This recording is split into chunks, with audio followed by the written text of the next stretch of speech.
Advance payment in construction as per FIDIC form of contract. අපි මේ වීඩියෝවෙන් කතා කරන්න බලාපොරොත්තු වෙන්නේ FIDIC form of contract එක අනුව advance payment in construction කියන එක කොහොමද ඉන්ටර්ප්‍රිට් වෙන්නේ කියලා. ඉදිකිරීමක අත්තිකාරම් ගාස්තුව කියන එක FIDIC එකට රිෆර් කරලා තමයි අපි මේ වීඩියෝවෙන් පැහැදිලි කරගන්න බලන්නේ. මේක ඇත්තටම advance payment in construction කියන වීඩියෝවේ දෙවන කොටස විදියට තමයි අපි සාකච්ඡා කරන්නේ. අපි පළමු කොටසේදී detailed introduction එකක් ගියා advance payment in construction කියන එක ගැන. ඒ වීඩියෝවේදී අපි කතා කරේ සාමාන්‍යයෙන් advance payment එකක් කියන්නේ මොකද්ද? ඉදිකිරීමකදී advance payment එකක් කියන්නේ මොකද්ද? advance payment guarantee එක කියන්නේ මොකද්ද? සහ advance payment එක contract එකට ගෙවන ක්‍රම ගැන අපි කතා කරා. ඒ වීඩියෝවේ අපි form of contract එකට refer කරලා කතා කරේ නෑ. සාමාන්‍ය experience එකකින් මොකද්ද කියලා අපි තේරුම් කරලා දෙන්න තමයි උත්සාහ කරේ. අපි දැන් මේ දෙවන කොටසේ සාකච්ඡා කරනවා FIDIC 2017 second edition එක අනුව කොහොමද advance payment එක විස්තර වෙලා තියෙන්නේ කියලා. අපි බලමු මේ දෙවන කොටසේ අපි මොනවද මූලිකවම සාකච්ඡා කරන්න බලාපොරොත්තු වෙන්නේ කියලා. Advance payment as per FIDIC conditions of contract for construction 2017 second edition. මේකදී අපි සාකච්ඡා කරන්නේ FIDIC conditions of contract for construction කියන book එකේ 2017 second edition එකේ advance payment එක ගැන කොහොමද විස්තර වෙන්නේ කියලා. එතකොට මේක sub clause 14.2 එකේ තමයි පැහැදිලි වෙන්නේ. එතකොට ඒක යටතේ sub clauses තියෙනවා 14.21 advance payment guarantee කියන්නේ මොකක්ද කියලා අපි සාකච්ඡා කරනවා. ඒක පිළිබඳව විස්තර කරනවා. 14.2.2 එකේ advance payment certificate එක ගැන විස්තර වෙනවා. 14.2.3 එකේ repayment of advance payment එක ගැන සාකච්ඡා කරනවා. අපි බලමු මේ sub clause එක යටතේ කොහොමද මේවා පැහැදිලි වෙන්නේ කියලා. Advance payment as per FIDIC. අපි දැන් බලමු FIDIC 2017 conditions of contract for construction කියන එකේ second edition එකේ කොහොමද advance payment එක ගැන පැහැදිලි කරලා තියෙන්නේ කියලා. The advance payment is interpreted under subclause 14.2 of FIDIC 2017 general conditions. එතකොට මේ FIDIC 2017 second edition එකේ advance payment එක ගැන සවිස්තරාත්මකව interpret කරලා තියෙන්නේ subclause 14.2 එක යටතේ. එතකොට අපි මෙතන ඉඳන් යන්නේ මේ උපුටා ගැනීම FIDIC 2017 conditions of contract for construction book කියන book එකේ extract කරපු paragraph තමයි මෙතන මම මේ දාලා තියෙන්නේ inverted commas ඇතුළේ. If no amount of advance payment is stated in the contract data, this subclause shall not apply. මෙතන කියන්නේ contract data වල advance payment amount එක ගැන සඳහනක් වෙලා නැත්නම් මේ subclause එක apply වෙන්නේ නැහැ කියලා. ඒ කියන්නේ ඔයගොල්ලෝ දන්නවා contract document එකක තියෙනවා contract data කියලා කොටසක්. මේක සමහර contract form වල තියෙන්නේ appendix to tender කියලා. ඒතකොට මේ appendix to tender හරි මේ contract data වල හරි advance payment amount එකක් ගැන state වෙලා නැත්තම් එතන මේ clause එක ඒ ව්‍යාපෘතියට අදාළ වෙන්නේ නැහැ. ඒ contract එකට අදාළ වෙන්නේ නැහැ කියලා තමයි පළවෙනි එකේ කියන්නේ. ඊළඟට after receiving the advance payment certificate, the employer shall make an advance payment as an interest-free loan for mobilization and design if any. The amount of the advance payment and the currencies in which is to be paid shall be as stated in the contract data. මෙතන කියන්නේ advance payment certificate එක issue කරාම employer advance payment එක interest free loan එකක් විදියට contract එකට ගෙවනවා කියලා. මෙතන engineer තමයි මේ advance payment certificate එක issue කරන්නේ. එතකොට මේක issue කරාම employer contract කරුට interest free loan එකක් විදියට මේ advance payment එක ගෙවනවා. එතකොට අපි advance payment එකේ මේ interest free loan එක ගැන අපි මේ වීඩියෝ එකේ මුලදී සඳහන් කරා මොකද්ද මේ පොලි රහිතව දෙන ණයක් වගේ දෙයක් තමයි කියලා අපි කිව්වා. ඊළඟට තියෙනවා the amount of the advance payment and the currencies. ඒ කියන්නේ advance payment එකේ මේ අත්තිකාරම් ගාස්තුවේ ප්‍රමාණය amount එක සහ ඒක ගෙවන currency එක මොකක්ද කියලා. ඒක ශ්‍රී ලංකන් රුපී ද United States dollars ද එහෙම කියලා සඳහන් වෙනවා contract data වල. contract data වල පැහැදිලිවම contract sum එකකින් 100ට කොච්චරක්ද කියලා ප්‍රතිශතය සඳහන් වෙනවා. සහ ඒක currency එක මොකක්ද කියලා සඳහන් වෙනවා. ඊළඟට මේ sub clause 14.2 එකේ විස්තර කෙරෙන්නේ advance payment guarantee එක ගැන.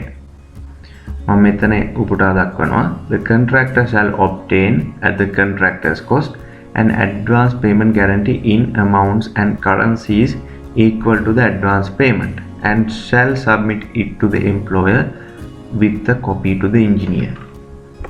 මෙතන කියන්නේ කොන්ත්‍රාත්කරු තමන්ගේ වියදමින් advance payment guarantee එකක් ලබාගෙන ඒක employerට submit කරන්න ඕනේ ඉංජිනේරටත් කොපියක් යවලා. මෙතන කියන්නේ අත්තිකාරම් ගාස්තුවේ ප්‍රමාණයටම සරිලන guarantee එකක් තමයි එයා submit කරන්න ඕනේ.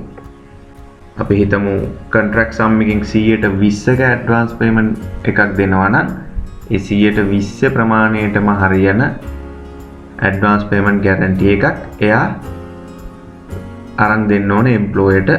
එතකොට එයා ඔබේ කොපියක් ඉංජිනේරටත් යවන්න ඕනේ. එතකොට මෙතන contractors cost එක කියලා දීලා තියෙනවා. ඒ කියන්නේ කොන්ත්‍රාත් කරු මුලින් මේක තමන්ගේ වියදමින් තමයි දරන්නේ. නමුත් මේක එයා තමන්ගේ කොන්ත්‍රාත්තුව ඇතුලේ ප්‍රයිස් කරලා තියෙන්න පුළුවන් මේ contractors cost එක. සමහරවිට මේක preliminary item එකක් විදියටත් මේ advance payment guarantee එක ලබා ගන්න යන වියදම cover කරන්න provision එකක් දෙනවා. ඊළඟ එක තමයි this guarantee shall be issued by an entity from within a country or other jurisdiction to which the employer gives consent and shall be based on the sample form included in the tender documents or on another form agreed by the employer. මෙතන කියන්නේ මේ guarantee එක ලබා දෙන්න ඕනේ ඒ ඉදිකිරීම ව්‍යාපෘතිය වෙන රට ඇතුලේ තියෙන බැංකුවකින් හෝ මූල්‍ය ආයතනයකින්. හැබැයි ඒ බැංකුවට හෝ මූල්‍ය ආයතනයට එම්ප්ලොයර් තමන්ගේ අනුමැතිය දෙන්න ඕනේ.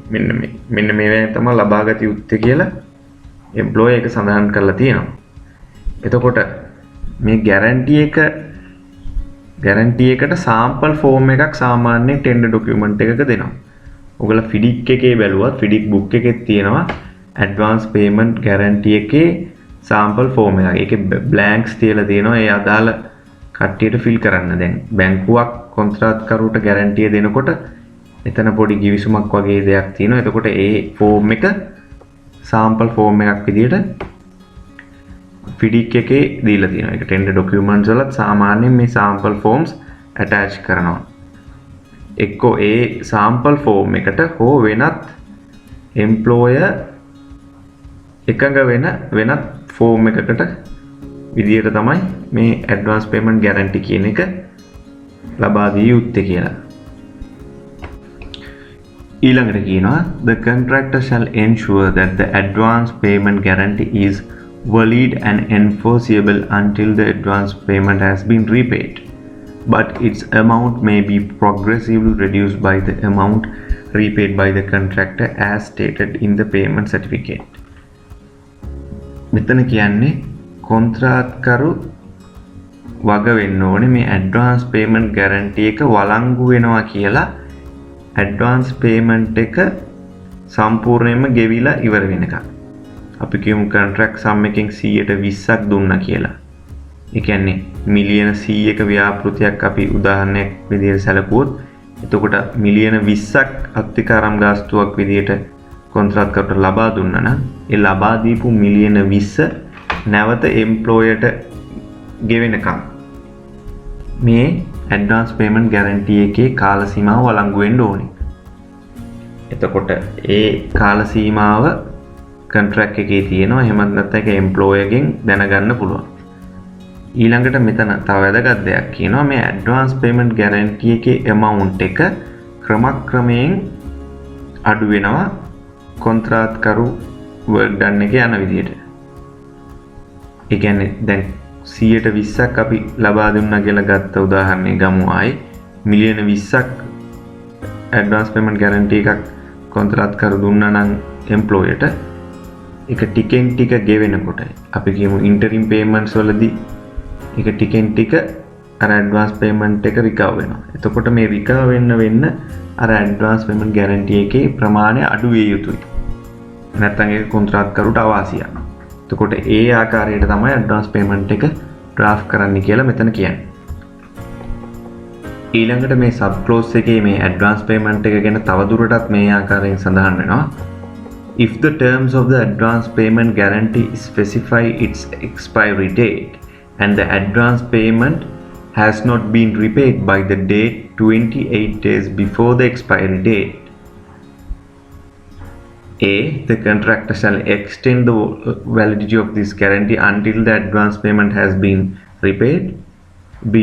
The contractor shall immediately submit evidence of this extension to the employer with a copy to the engineer. And C. If the employer does not receive this evidence 7 days before the expiry date of this guarantee, the employer shall be entitled to claim under the guarantee the amount of advance payment which has not been repaid.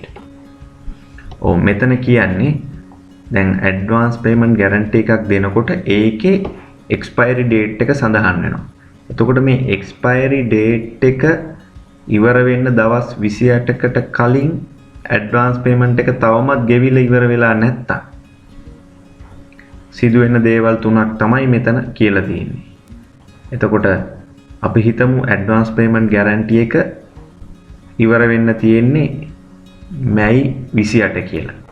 අද මැයි 1 නම් එතකොට මේ අද මැයි 1 මේක expire වෙන්න තියෙන මැයි 28 නම් contractor මේකේ validity එක මේකේ වළංගු කාලය දීර්ඝ කරන්න ඕනේ.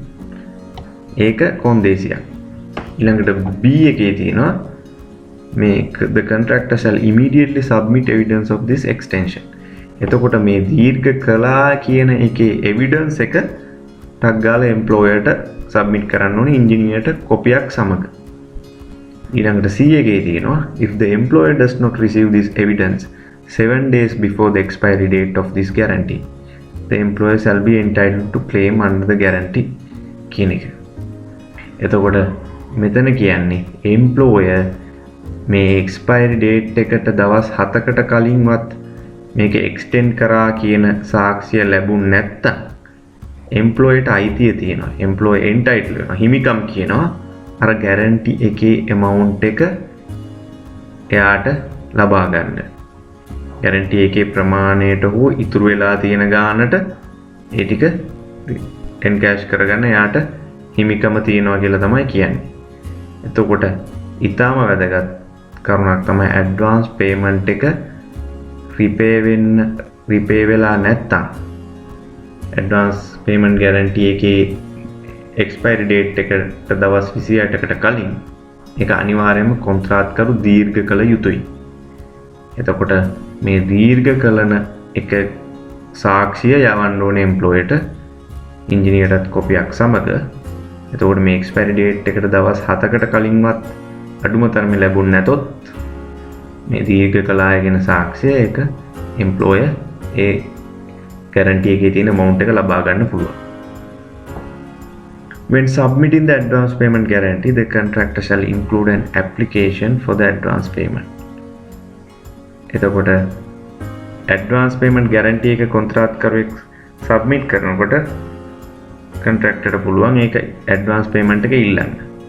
සාමාන්‍යයෙන් ඒක ලංකාවේදීත් වෙනවා advance payment guarantee එක submit කරනකොට එයා letter එකකින් ඉල්ලනවා මෙන්න මම advance payment guarantee එක submit කරනවා ඒක නිසා මගේ advance payment එක release කරන්න කියලා ඉල්ලීමක් employerට යවනවා.